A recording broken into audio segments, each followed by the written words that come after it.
গোমতী জেলায় আজ তপশিলি জাতি কল্যাণ মৎস্য প্রাণী সম্পদ দপ্তর উন্নয়নের পর্যালোচনা বৈঠক অনুষ্ঠিত হয়। উদয়পুরের PRGI কনফারেন্স হলে আয়োজিত বৈঠকে পৌরোহিত্য করেন দপ্তরের মন্ত্রী সুধাংশু দাস। চলতি এবং পূর্ববর্তী আর্থিক বছরগুলিতে জেলায় গৃহীত বিভিন্ন প্রকল্পের অগ্রগতি ও আগামী কর্মসূচি চূড়ান্ত করার লক্ষ্যে এই বৈঠক।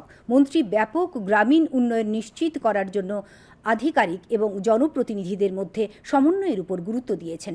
বৈঠকে বিধায়কদ্বয় অভিষেক দেব রায় ও জিতেন্দ্র মজুমদার, গোমতী জেলা পরিষদের সভাধিপতি দেবল দেব রায়, উদয়পুর পুর পরিষদের চেয়ারম্যান শীতল চন্দ্র মজুমদার, জেলা শাসক রিঙ্কু লেথার সহ দপ্তরের আধিকারিকরা উপস্থিত ছিলেন। আমাদের ফিশারি এবং এআরডিডি বিশেষ করে এই দুই দপ্তরকে কাজে লাগিয়ে মাংস, ডিম, দুধ এবং মাছের উৎপাদন বৃদ্ধি করা এবং আমাদের রাজ্যের যে চাহিদা আছে সেটাকে যাতে দ্রুত পূরণ করা যায় সেই লক্ষ্যে আমাদের কাজ চলছে। এসসি ওয়েলফেয়ার ডিপার্টমেন্টও বিশেষ করে এসসি অধ্যুষিত এলাকার মানুষদের তাদের আর্থিক এবং সামাজিক উন্নয়নের জন্য কাজ করছে। তো এই সব কিছুকে যাতে ফিল্ড লেভেলে বাস্তবায়িত করা যায় এই জন্য আমাদের রিভিউ করছে।